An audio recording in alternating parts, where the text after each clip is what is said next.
It was one of those late evenings when the streets were quiet and the sky had just started turning dark. A man in his early 30s walked home from his shift at a local repair shop, tired but content. He had just bought some bread and milk for breakfast the next day. The street was mostly empty and only a few cars passed by. He lived just 3 blocks away and he liked walking home. It gave him a few minutes to clear his head after a long day of work. As he reached the intersection, the pedestrian light was blinking red. He looked both ways, no cars in sight, so he crossed the road quickly, not thinking much about it. He was halfway across when a car suddenly screeched to a halt behind him. The sound made him turn around sharply. It was a police car. Its sirens flashed once, then went silent. 2 officers stepped out. The man froze for a moment, unsure why they stopped him. One of the officers shouted for him to step back onto the sidewalk. The man hesitated but did as he was told, clutching the grocery bag in his hand. He tried to stay calm even though his heart was already racing. The taller officer walked up to him and demanded to know why he was crossing the road when the light was red. The man explained softly that he looked both ways, saw no traffic, and just wanted to get home. The officer's tone grew sharper, accusing him of breaking the law and acting suspicious. The man blinked, not sure what was happening. "I'm sorry if I broke any rule, sir," he said carefully. "I didn't mean to." But instead of calming down, the officers exchanged a look that made him uneasy. The second officer moved closer, asking for his ID.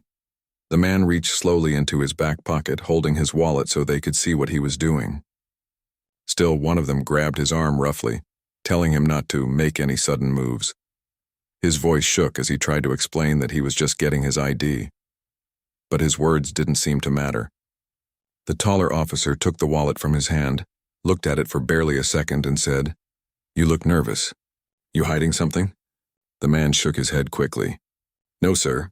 I'm just trying to get home." The officer stepped closer. "You live around here?" "Yes, just over there," he said, pointing toward the small neighborhood across the street. "That's a rough area," the officer muttered. "Lots of trouble there." The man didn't reply. He just wanted this to be over. The other officer walked around him slowly, shining his flashlight at the grocery bag. "What's in the bag?" "Just bread and milk," he said quietly. He held it up to show them, but the officer didn't seem satisfied. He snatched the bag, dumped everything onto the hood of the patrol car, and examined the items one by one like he was searching for something. The milk rolled off the hood and spilled onto the pavement. The man took a step forward instinctively to pick it up, but before he could, one of the officers pushed him back. "Stay where you are." He stumbled slightly but stopped moving. The air felt heavy. A few people from nearby houses peeked through their curtains watching the scene unfold. The man could feel their eyes, but no one came out. The taller officer began asking random questions: where he worked, what time he got off, whether he had ever been arrested before. Each question felt like a trap. The man answered calmly, even though his voice trembled. He tried to stay respectful. Then one of the officers said something that made his stomach twist. "People like you think you can just walk anywhere and do whatever you want." The man didn't respond. He kept his eyes down. He had learned a long time ago that sometimes silence was safer than arguing, but silence didn't help this time. The second officer said he was acting suspicious and told him to put his hands behind his back. The man froze. "Sir, I didn't do anything wrong," he said softly. The officer repeated the order louder this time. "Hands behind your back, now." He hesitated for a second too long. One of them grabbed his arm and twisted it roughly. Pain shot through his shoulder as they shoved him toward the police car. His groceries scattered on the ground. He heard the crunch of broken glass. The milk bottle had shattered completely. He tried to speak, to tell them he wasn't resisting, but one of the officers pressed him hard against the hood. The cold metal burned his cheek. "Stop resisting," the officer yelled. "I'm not," he gasped, struggling to breathe. The pressure on his back increased, forcing the air out of his lungs. His chest hurt. He couldn't move, couldn't think, couldn't even catch his breath. After what felt like forever, they finally let him go. He slid to the ground gasping. His chest throbbed painfully, every breath sharp like a knife. One of the officers wrote something on a small notepad while the other stood. The morning after the incident was quiet, almost too quiet. The man woke up in pain, every breath reminding him of what had happened the night before. His ribs hurt so much that he could barely move without wincing. The house smelled faintly of his mother's herbal tea. She had been up since dawn, pacing the small kitchen, her mind racing with worry. He could hear her talking softly on the phone. She was trying to convince someone, probably her sister, that they should report what had happened. But he knew deep down she was scared too. Scared of what might happen if they spoke out. Scared of what the police could do if they tried to make noise about it. He sat up slowly, pressing his hand against his side. His head was pounding. The events from last night kept replaying in his mind like a broken record. The flashing lights, the yelling, the way they looked at him like he was a criminal. The pain when they shoved him down. It all came back in waves. When his mother came into the room with a cup of tea, she tried to smile, but her eyes were tired and red from crying. "You didn't sleep much, did you?" she asked softly. He shook his head. "Not really." She sat beside him and handed him the cup. "I've been thinking," she said carefully. "You should go to the police department and file a complaint." He looked up sharply. "You really think they'll listen to me?" Her silence was answer enough, but she didn't want him to give up. "We can't just let it go," she whispered. "They hurt you. You didn't do anything wrong." He didn't answer right away. He stared at the cup in his hand, watching the steam curl up in the morning light. "They'll say I resisted," he murmured. "They always do." His mother's eyes filled with tears. "But someone saw it," she said. "Your neighbor filmed it. Maybe that could help." That sentence gave him pause. He had almost forgotten about the neighbor who had filmed what happened. If she really had it on camera, maybe it was proof. Proof that he hadn't done anything wrong. Proof that the officers had crossed the line. "Do you think she'd give us the video?" he asked. His mother nodded slowly. "She's afraid, but I can talk to her." A few hours later, she came back with a small USB drive in her hand. She didn't say much, but the look on her face said everything. The neighbor had given her the video. He sat down at the old laptop on the table and plugged it in. His hands trembled as he opened the file.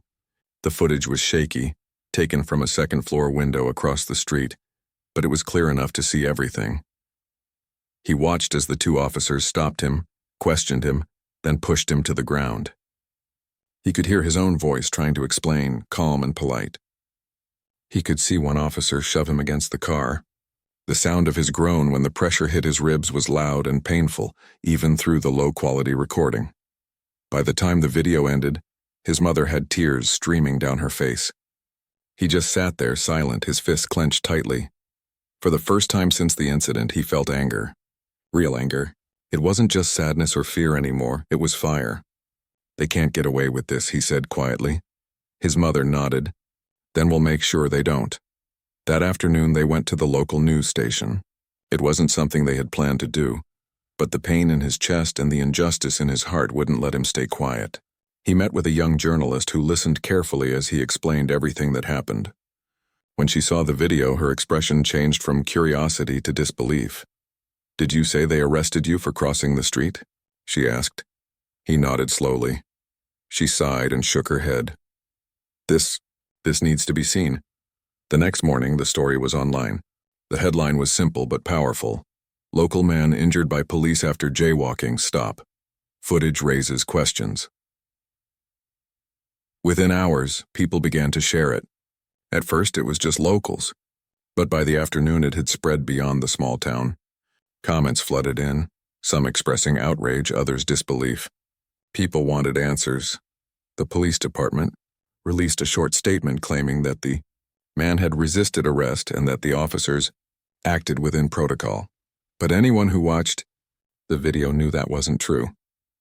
He hadn't resisted at all. He was just scared and confused.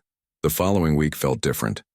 The man could sense that something was changing, though he couldn't tell whether it was good or bad. His story had reached people far beyond his small town. The video had now been viewed hundreds of thousands of times. Strangers from across the country were sending messages of support, some sharing their own painful experiences. But the growing attention also brought more pressure.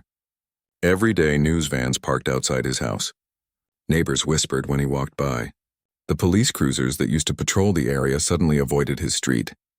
The silence felt louder than words. One morning, the lawyer called and asked him to come to the office. "There's something you need to see," the lawyer said in a calm but serious tone. When he arrived, the lawyer had a Folder open on the desk. Inside were several printed documents along with screenshots and short notes. "We've been looking into the 2 officers involved in your case," the lawyer explained. "And something doesn't add up." The man leaned forward, curiosity and tension rising inside him. The lawyer continued. "One of the officers, the one who pushed you against the car, has a record of previous complaints. Excessive force, misconduct during stops, even one internal investigation from a few years back." The man frowned. "And he's still working?" "Yes," the lawyer said quietly. "All those complaints were dismissed. They said there wasn't enough evidence." He sat back in disbelief. So this officer had done it before? Hurt people and gotten away with it? His stomach turned with anger. The lawyer slid another paper across the table. "And there's something else," he added. "One of the witnesses we talked to, a retired officer from the same department, mentioned that there might be pressure from higher-ups to cover up certain incidents, especially those that could bring bad press." The man's chest tightened. "So, they protect each other?" The lawyer nodded slowly. "That's how it works sometimes. But your case might be different. You have proof and the public is watching." That gave the man a small flicker of hope. Maybe, just maybe this time the truth wouldn't be buried. A few days later, he received an email from a local journalist, the same one who had first published his story. She asked if he would be willing to meet. She said she had uncovered something new. They met at a quiet cafe near downtown. The journalist looked tired but focused, with a stack of papers and a recorder on the table. "I've been digging into the officer's past," she said, "and I found something strange. A few years ago, he was involved in another case. A young man was seriously hurt during a traffic stop. It was ruled an accident, but the details sound eerily familiar." The man listened carefully, feeling a cold wave run through him. The pattern was there, the same behavior, the same excuses. Yet nothing had changed. "Do you think this could help our case?" he asked. The journalist nodded. "It might. If we can show a pattern, it's harder for them to deny it." That night he couldn't sleep. He lay awake, staring at the ceiling, his thoughts racing. It wasn't just about him anymore. How many others had gone through the same thing and stayed silent because they were too afraid or too tired to fight? He remembered the pain in his ribs, the way the officers had looked at him like he didn't matter. He remembered how helpless he had felt. Now he had a chance to make sure no one else would feel that way again. The next morning, the lawyer called again. "Internal Affairs wants to speak with you again," he said. "They're reopening parts of their investigation." When he arrived at the station, the air felt heavy. The same building that had once terrified him now looked smaller, weaker somehow. But his palms still sweated as he sat down in the small interview room. The investigator from before walked in, holding a tablet and a notebook. "Thank you for coming back," he said. "We've reviewed your statement and the footage again. We've also received some additional information." The man nodded cautiously. The investigator hesitated before speaking again. "We found inconsistencies in the officers' reports. What they describe doesn't match what's seen in the video. And there's also the matter of previous complaints." The man felt a spark of relief. Maybe things were turning around. The investigator leaned forward. "You should know that we're taking this seriously now. There will likely be disciplinary actions, possibly even criminal charges if the review continues this way." It was the first time anyone had said those words, criminal charges. He walked out of that building with the faintest sense of justice. Not victory, but a step closer to it. But that feeling didn't last long. Later that week, someone left an envelope in his mailbox. Inside were photographs, blurry shots of him walking outside, sitting in the park, leaving the lawyer's office. There was no note, no explanation. Just pictures. He felt a chill run through his body. Someone was watching him. When he told the lawyer frowned deeply. "It could be intimidation," he said. "It's not uncommon when cases like this start to get real traction." The man clenched his jaw. "So they're trying to scare me?" "Maybe," the lawyer said softly. "But that means they're worried. You're making noise and they don't like it." The man took a deep breath. He wasn't about to back down now. If they wanted him to stop, it only proved how much they had to hide. The trial date was set for early spring. For months, the man had waited for this moment. But now that it was close, his stomach twisted every time he thought about walking into that courtroom. It wasn't fear anymore, not the kind he'd felt that night, but something heavier. A mix of exhaustion, anger, and hope all sitting in his chest at once. Each morning he tried to live normally. He would wake up early, make coffee, and sit by the window for a while before the noise of the day began. His ribs had healed, but sometimes he could still feel a faint ache whenever he stretched. It wasn't the physical pain that stayed with him. It was the memory of how powerless he had felt that night. His lawyer called often to prepare him for what was coming. "You'll have to stay calm no matter what the defense says," the lawyer reminded him. "They'll try to paint a different picture. They always do." He nodded, though deep down he worried that his calm would be tested. The day before the trial, he walked through his neighborhood one last time before things would change again. The sun was low, painting everything gold. Some neighbors waved to him, offering quiet words of encouragement. Others simply watched from a distance. He couldn't blame them. Not everyone liked to be caught in the middle of something this big. That night he didn't sleep much. His thoughts kept replaying everything: the sound of boots on pavement, the flash of fear, the sharp pain. He took deep breaths, trying to remind himself that the worst was already behind him. Tomorrow was about truth, nothing else. When morning came, he put on a simple gray suit and stood in front of the mirror. His reflection looked different from the man in the old photos. There was more strength now, more awareness in his eyes. Maybe that was what surviving did. It changed how you saw yourself. Outside the courthouse, people had already gathered. Some were holding signs calling for justice. Reporters lined the steps, microphones ready. As he walked past them, he could hear the clicking of cameras and the low hum of voices calling his name. Inside, the air was cold and heavy. Every sound echoed: the shuffle of papers, the squeak of shoes, the soft whispers from the gallery. He sat beside his lawyer and tried to focus on breathing. Then the door opened and the officer who had heard him walked in. For a moment, the room seemed to freeze. The man felt his hands tighten into fists before he quickly unclenched them. The officer looked different now, nervous, pale, unsure. But still, seeing him there brought everything rushing back. The judge entered and the room stood. The trial began. The prosecutor started by showing the video, the same footage that had gone viral. The room fell silent as the images played on the screen. The man could barely bring himself to watch. He stared at the table instead, listening to the gasps in the audience. When the video ended, the prosecutor spoke firmly. "This is not just about one mistake," he said. "This is about accountability. No one is above the law." Then it was the defense's turn. The officer's lawyer argued that things had been misunderstood, that the officer feared for his safety. The words made the man's jaw tighten. He wanted to stand up and shout that it wasn't true, but his lawyer's hand on his arm reminded him to stay still. When his turn came to testify, he walked to the stand slowly. His heart pounded so hard that he could feel it in his throat. He looked around the courtroom, at the jury, at the judge, at the crowd of strangers who had come to listen. The prosecutor began gently. "Please tell us what happened that night." The man took a breath. "I was walking home," he began. "I wasn't doing anything wrong. I heard someone shout, but before I could even turn around, they grabbed me." He told the story in detail, not dramatically, just truthfully. Every word carried the weight of what he had lived. When he finished, the room was silent. Then came the cross-examination. The defense lawyer tried to trip him up, asking if he had raised his voice or moved too quickly. The questions were sharp, almost accusing. But the man didn't break. "I didn't fight," he said firmly. "I was scared, but I didn't fight." When he stepped down from the stand, he felt drained, as if all his energy had been pulled from his body. His lawyer gave him a small nod. "You did good," he whispered. Over the next few days, witnesses came and went. The journalist testified about the internal memo she'd discovered. The retired officer spoke about the pattern of misconduct inside the department. Every new piece of evidence painted a clearer picture of what had really been happening. The days following the verdict felt strangely quiet. After months of noise, reporters calling, people marching, courtroom murmurs, the silence in his small apartment almost felt heavy. The world outside kept moving, but for him, everything had slowed down.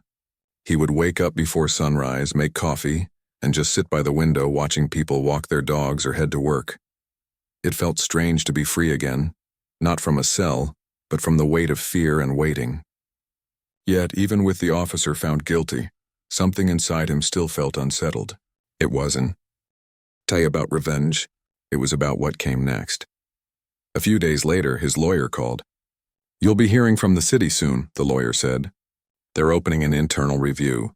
The department's been under pressure since the verdict." He thanked him, hung up, and stared at his phone for a long moment. The words internal review sounded good, but he knew how slowly things changed. That afternoon he walked downtown. People recognized him now, the man from the trial, the one who stood up. Some smiled and offered a nod. Others came up to thank him quietly. One older woman touched his arm and said softly, "You gave us hope." He didn't always know how to respond. He wasn't used to being anyone's symbol. He had just wanted to be treated fairly. That was all. Later, he stopped at the same corner store he used to visit before everything happened. The clerk, who had always been kind, handed him his change and said, "You did good, man." "Real good," he smiled. "Thanks. Just glad it's over." But deep down, he knew it wasn't really over. The verdict had ended one story, but it had opened another, a bigger one, about what kind of world people wanted to live in. One evening, the journalist who had helped uncover the missing footage called. She asked if he would be willing to appear in a televised interview. "It's not just about what happened to you," she explained. "It's about what your case means to others." He hesitated. The thought of being on TV made him nervous, but he also understood that silence sometimes helped the wrong people stay comfortable. So he agreed. The interview took place a week later. They filmed it in a small studio, simple and quiet. The journalist asked about that night, the trial, and how his life had changed. He spoke slowly, thoughtfully, choosing his words carefully. "At first I was just angry," he said. "But then I realized anger alone wouldn't fix anything. What we need is understanding and accountability. Without that, things stay broken." When the interview aired, it spread fast. People from all over the country sent messages, some thanking him, some sharing their own stories. He read as many as he could, even though each one left him both inspired and heartbroken. There were so many people carrying silent pain. He decided he couldn't just go back to living quietly. He wanted to help others find their voices too. So he started attending community meetings, small gatherings at churches and libraries where people came to talk about fairness and safety. He didn't speak much at first, but when he did, people listened. Not because he was famous now, but because he understood. He had lived it. Soon those meetings grew bigger. Local leaders began reaching out, asking if he'd be willing to share his story at schools, youth centers, and training seminars for police officers. The first time he spoke in front of officers, he was nervous. They sat in uniform, arms crossed, expressions unreadable. But as he talked, not accusing, just explaining what it felt like to be seen as a threat for simply walking, he saw some of their faces soften. Afterward, one of them approached him quietly. "I'm sorry," the officer said. "Not for what I did. I wasn't there. But for what's been done by people who wear this badge. I can't change the past, but I can do better." That small moment meant more to him than he expected. It reminded him that change wasn't just about systems. It was about people deciding to be different. Months passed. The city finally reached out with an official apology and a settlement offer. The lawyer explained the numbers and details, but he barely listened. Money couldn't undo what had happened, but it could help him do something meaningful. He accepted the offer quietly and used part of it to start a small nonprofit, an organization to help victims of wrongful arrests and police misconduct. He didn't want it to be about anger or revenge. He wanted it to be about rebuilding, helping people find their footing again after life had knocked them down. The first few months were tough. Funding was limited, and bureaucracy moved slow. But he worked day and night writing emails, meeting volunteers, finding allies. Little by little, the organization took shape. Soon, stories began coming in. Single mothers wrongly detained, young men harassed for no reason, elderly people afraid to report what had happened to them. He listened to every one of them, offering what help he could. Sometimes that meant legal aid. Other times it just meant being there to listen. Through all of it, he grew quieter, humbler. He didn't want attention anymore. He just wanted to make sure no one else went through what he had. One rainy afternoon, as he was closing up the office, a young man knocked on the door. He looked nervous, clutching a worn folder to his chest. "Are you the guy from the case?" the young man asked. He nodded slowly. The man took a breath. "They arrested me last month. Said I matched a description. I didn't do anything wrong." He gestured for him to come inside. They sat down, and he listened as the young man told his story. The fear, the humiliation, the disbelief. When he finished, the man placed a steady hand on his shoulder. "You're not alone," he said softly. "We'll help you." As the young man left that evening, he realized something.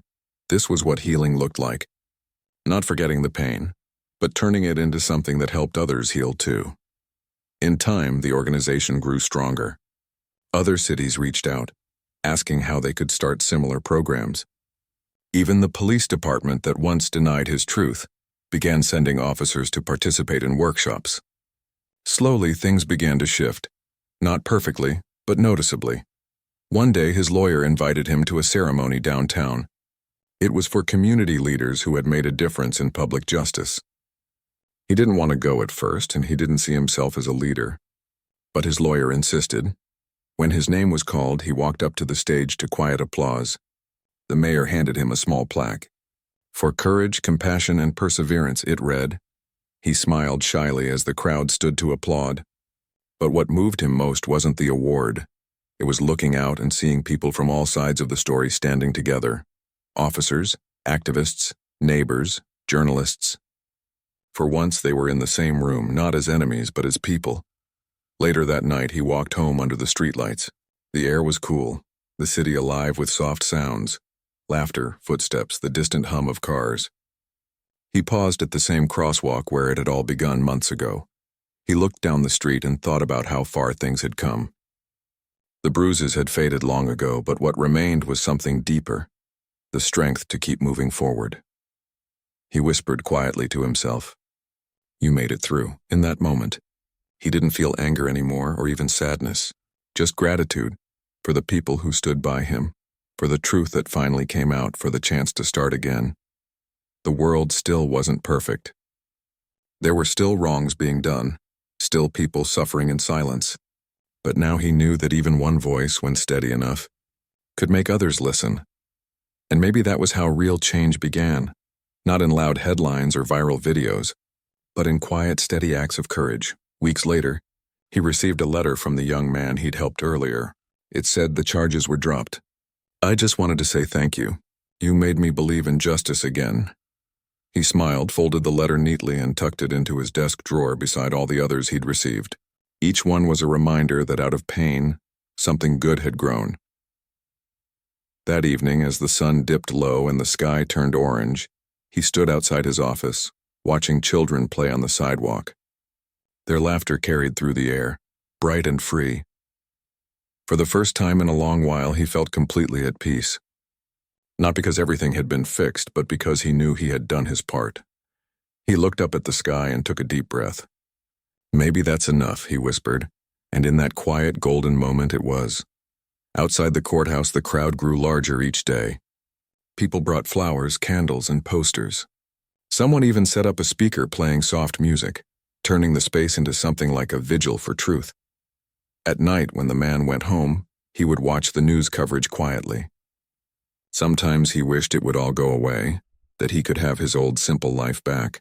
But then he remembered the other people who were still afraid to speak up, and he knew he couldn't turn away now. Halfway through the trial, something unexpected happened. A new piece of evidence surfaced, a body cam recording from another officer who had been at the scene that night. For months, the department had claimed it didn't exist. Now suddenly it did. The prosecutor played the footage in court. It showed everything clearly. The man standing still, the officer shoving him without cause the moment he fell. There was no shouting, no threat, nothing that could justify what had been done. When the video ended, the courtroom was completely silent again. Even the defense lawyer looked shaken. The man felt tears sting his eyes, not because of pain this time, but because, finally, no one could deny the truth. It was right there in plain sight. After court recess that day, the journalist approached him outside. "How are you holding up?" she asked softly. He smiled faintly. "Better than before," he said. "It feels like people are finally listening." The trial continued for another week. Each day felt like a test of patience, but slowly the tide seemed to turn. Even some officers in uniform were attending, sitting quietly at the back. Some nodded to him when he walked by, small gestures that meant more than words. When the final day arrived, he could barely eat. The jury went out to deliberate in the afternoon. He sat in the hallway, staring at the floor tiles. Wait. Time seemed to stretch endlessly. His lawyer sat beside him in silence, occasionally checking his watch. Whatever happens, the lawyer finally said, you did the right thing. You stood up. Hours passed before the bailiff appeared. The jury has reached a verdict, he announced. The man's heart began to race. He stood up, hands trembling slightly.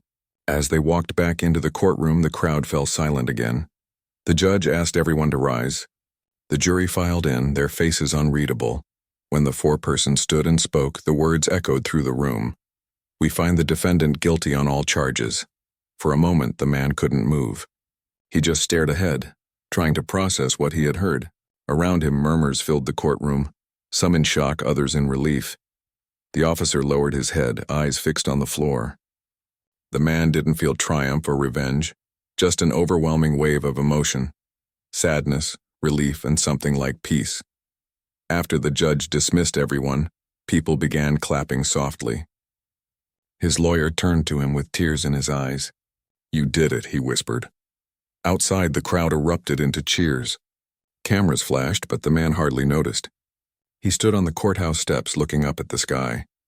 The air smelled like rain, and for the first time in a long while, he felt like he could finally breathe again.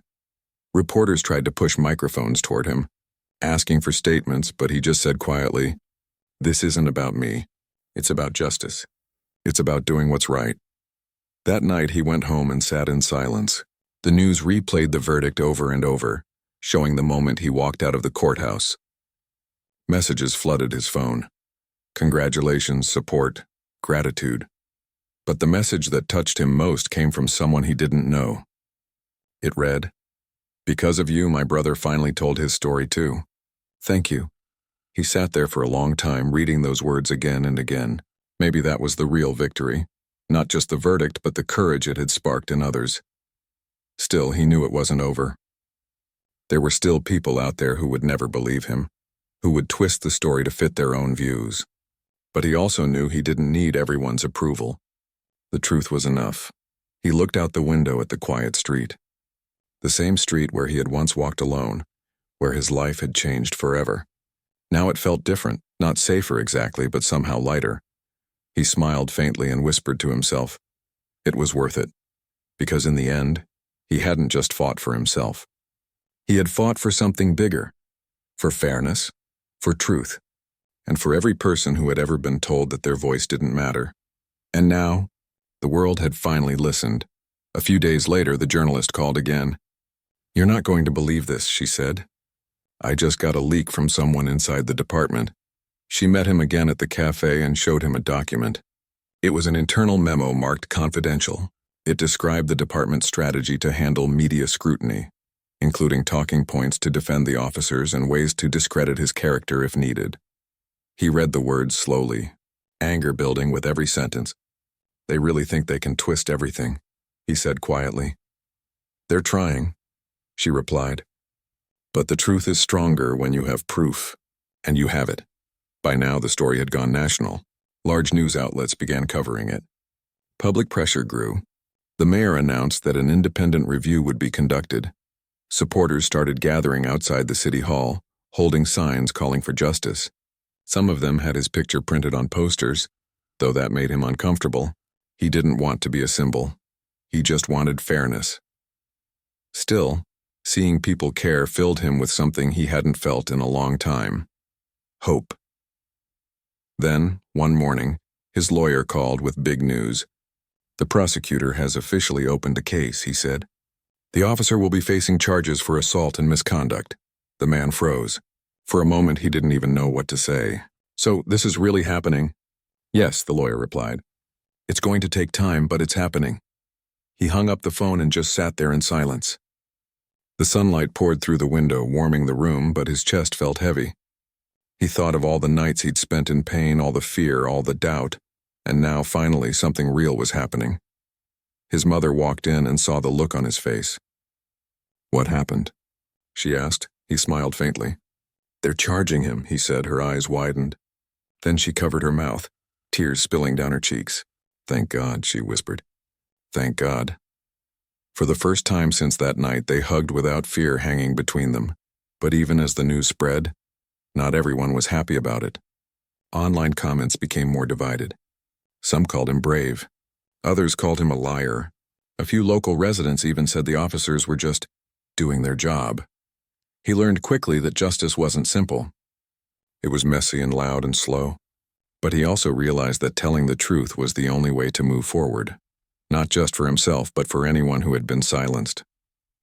The weeks that followed were filled with preparation. Court dates were set. Reporters called for interviews. Community leaders reached out to show support. Through it all, he stayed calm. He didn't shout or demand. He just kept telling the same story, what really happened that night. Each time he told it, it hurt a little less. And then came the biggest surprise of all. One evening, his lawyer called and said, "You're going to want to see this." He turned on the news. The headline on the screen read, "Police officer under investigation for pattern of violence. New evidence emerges." The report revealed that the officer wasn't just facing charges because of his case. The department had reopened several old complaints that had been ignored. Other victims were coming forward. People who had been too afraid to speak up before were now finding the courage to do so. The man sat there in silence, watching it unfold. It was bigger than him now. It was about everyone who had been wronged and forgotten. And in that quiet moment, he realized something powerful. His pain had turned into purpose. The truth was finally being seen. But deep down, he knew this was just the beginning. The road to justice wasn't over yet. The trial ahead would test everything, his strength, his patience, and his faith in people. Yet this time he wasn't walking alone. The man tried to stay calm, but the attention was overwhelming. Reporters called. Activists reached out. Even his boss at the repair shop came by his house to tell him to take time off until things settled down. But the hardest part came when the two officers from that night were placed on temporary leave. Instead of feeling relieved, he felt nervous. He didn't trust that the system would actually punish them. He'd seen too many stories like his end quietly without justice. A few days later, someone knocked on his door. It was a man in a suit, calm, serious, with a badge clipped to his belt. He introduced himself as an investigator from the Internal Affairs Division. He said he wanted to get the facts straight. The man told him everything again, and from the moment he crossed the street to the moment they left him bruised on the curb. The investigator took notes, nodding occasionally, but his face gave away nothing. When the interview was over, he simply said, "We'll be in touch." After he left, the man sat at the kitchen table with his mother. "Do you think they'll do anything?" he asked quietly. His mother looked down at her hands. "I don't know," she said, "but at least they're listening." Days turned into weeks. The pain in his ribs began to fade, but the emotional weight stayed. Every time he stepped outside, he felt eyes on him, sometimes sympathetic, sometimes judgmental. One afternoon, as he was walking back from the store, a police car drove past slowly. He froze instinctively. The car didn't stop, but his chest tightened anyway. The fear had settled deep inside him, and it didn't let go easily. When he got home, his mother handed him her phone. "They're talking about you again," she said. He frowned and looked at the screen. A news station from another city had picked up his story. The headline was bigger this time. "Police brutality caught on camera. Man with broken ribs speaks out." His heart pounded. He didn't know whether to feel proud or scared. That evening, a local community group invited him to a meeting. They wanted him to share his story, to help raise awareness about what had happened. He hesitated, but his mother encouraged him to go. "People need to hear it," she said. The meeting was held in a small community center. When he arrived, the room was packed. Students, parents, neighbors, and even a few reporters. They clapped quietly as he walked up to the front. He wasn't used to speaking in front of crowds, but when he started talking, his voice came out steady. He told them about the night it happened, how he was just walking home, how they stopped him for no reason, how quickly it turned violent. He told them how he couldn't breathe, how they left him hurting on the ground. When he finished, the room was silent. Then one by one, people began to clap. Some were crying.